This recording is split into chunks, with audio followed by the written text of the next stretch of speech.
Testemunhos para a Igreja, volume 5, capítulo 33, A pecaminosidade da murmuração. Caros amigos, foi-me mostrado que vocês, como uma família, sofrem muita tristeza desnecessária. Deus não designou que os irmãos fossem desventurados.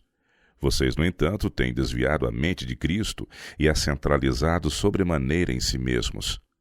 O grande pecado de sua família é a desnecessária murmuração contra as providências divinas. Sua insubmissão a respeito é realmente alarmante. Vocês amplificam pequenas dificuldades e se demoram muito em falar sobre desânimo. Os irmãos possuem o hábito de revestir de lamentação tudo o que lhes diz respeito e se fazem infelizes sem causa. Suas continuadas murmurações os estão separando de Deus. Vocês devem conservar-se afastados do terreno encantado de Satanás e não permitir que a mente se desvie da fidelidade para com Deus. Por meio de Cristo, podem e devem ser felizes e adquirir hábitos de domínio próprio. Até seus pensamentos devem ser levados em sujeição à vontade de Deus e seus sentimentos sob o domínio da razão e da religião.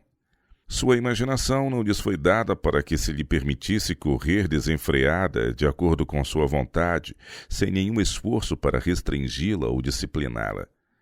Se os pensamentos forem maus, maus serão também os sentimentos, e os pensamentos e os sentimentos combinados constituem o caráter moral.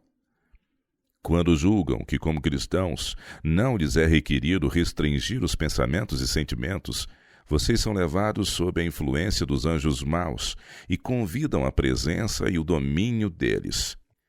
Se derem atenção às suas más impressões e permitirem que os pensamentos sigam o rumo da suspeita, da dúvida, dos lamentos, vocês se acharão então entre os mais infelizes dos mortais e sua vida se demonstrará um fracasso.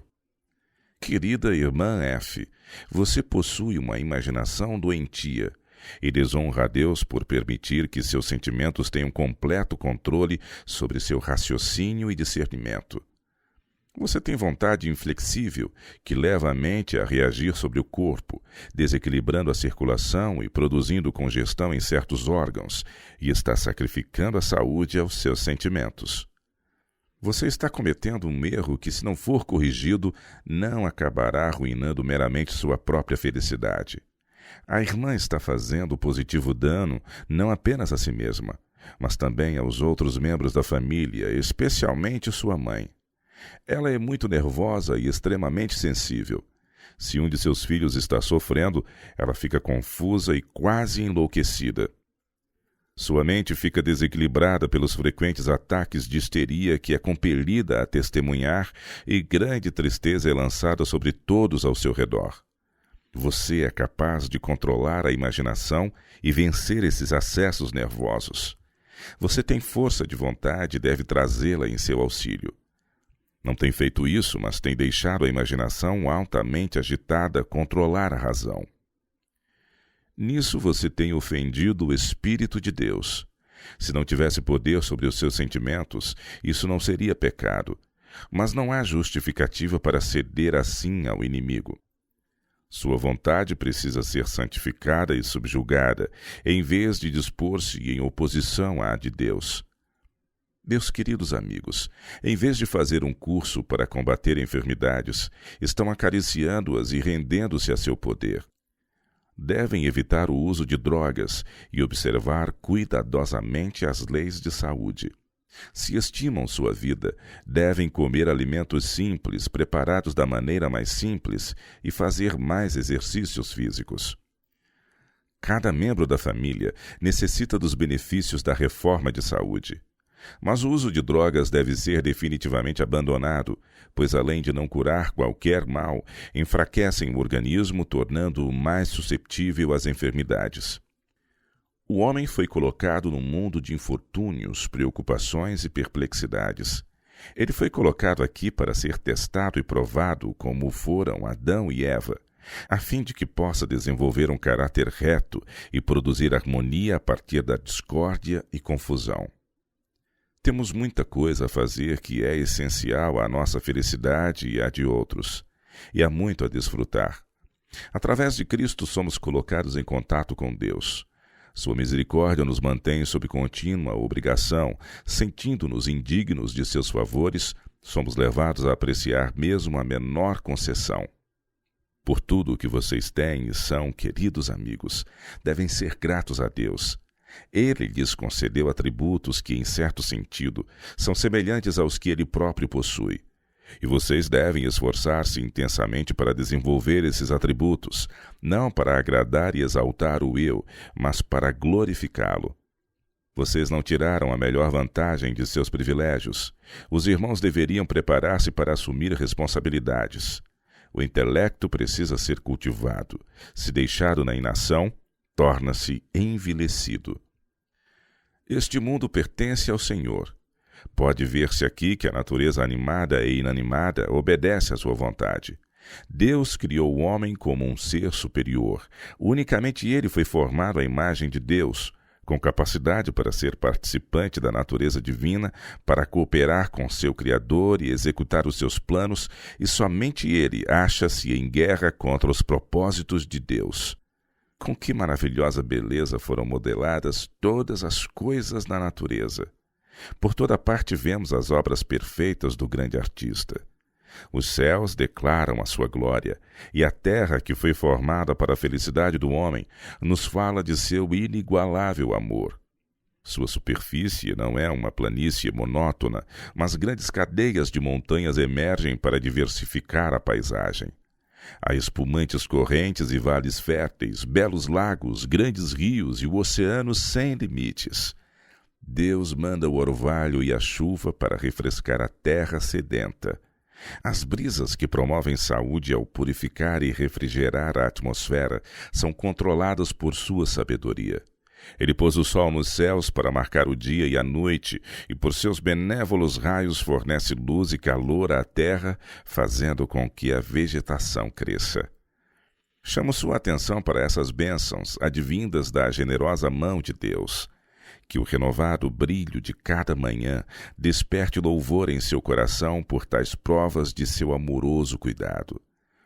Mas ao mesmo tempo em que nosso bondoso Pai Celestial dá tantas coisas para promover-nos a felicidade, também concede bênçãos disfarçadas.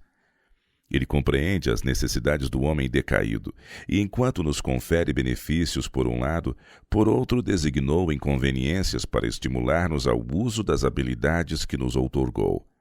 Elas desenvolvem em nós paciente diligência, perseverança e coragem. Há males que o homem pode atenuar, mas jamais remover. Ele deve vencer os obstáculos e formar seu ambiente em vez de ser por ele moldado. Ele tem margem para pôr em prática seus talentos, pondo ordem e harmonia onde há confusão. Nesta obra pode ele ter auxílio divino se o suplicar. Não é deixado a lutar com suas próprias forças contra as tentações e provas. Um que é poderoso foi autorizado a ajudar.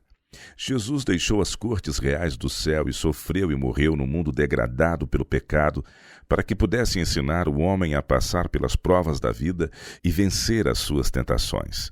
Aqui está um modelo para nós.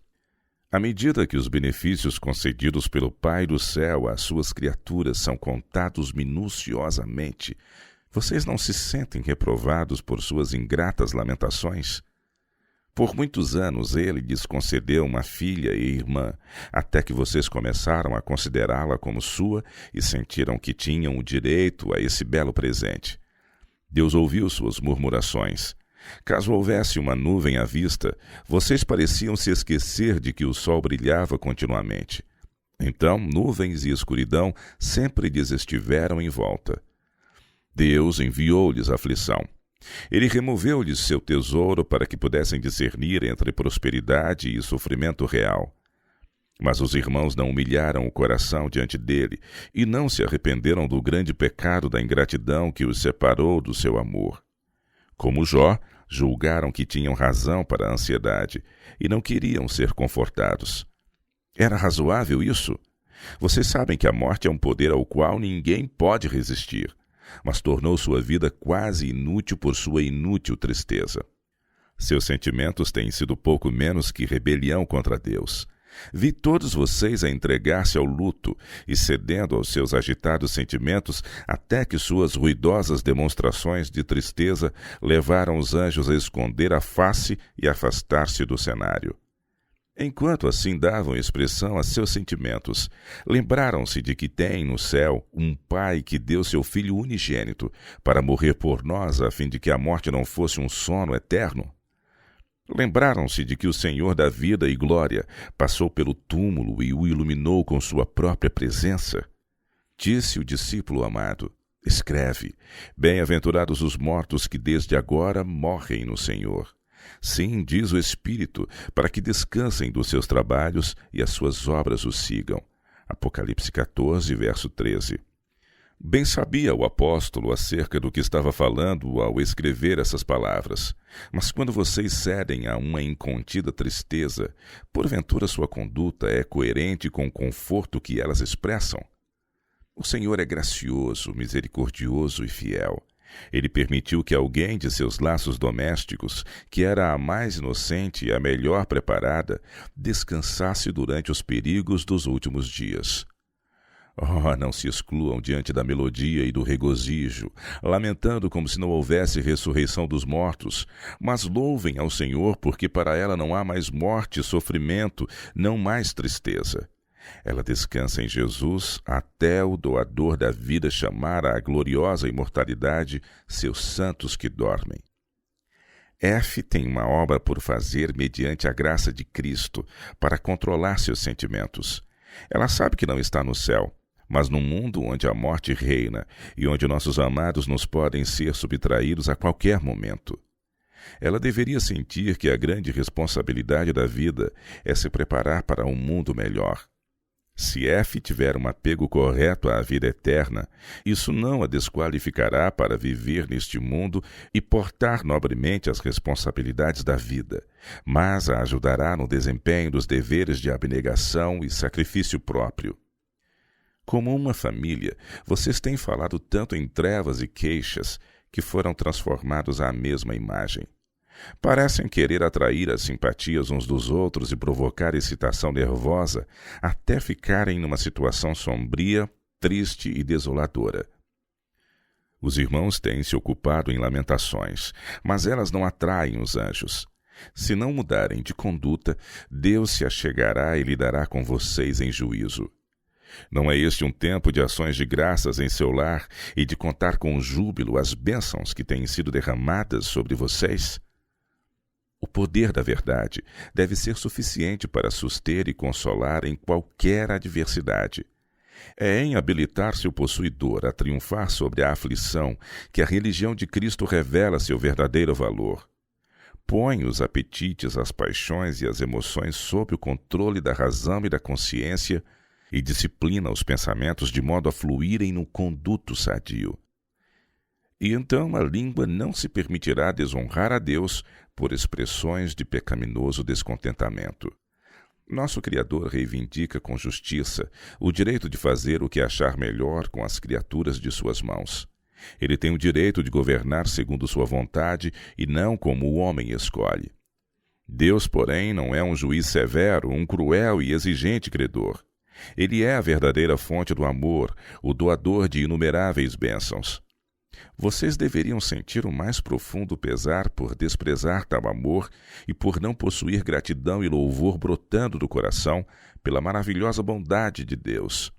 Não merecemos os seus benefícios, mas eles são contínuos sobre nós, apesar de nossa indignidade e cruel ingratidão. Parem de se lamuriar como se fossem escravos sob um feitor tirano. Jesus é bom. Louvem-no. Louvem aquele que é auxílio à saúde e seu Deus.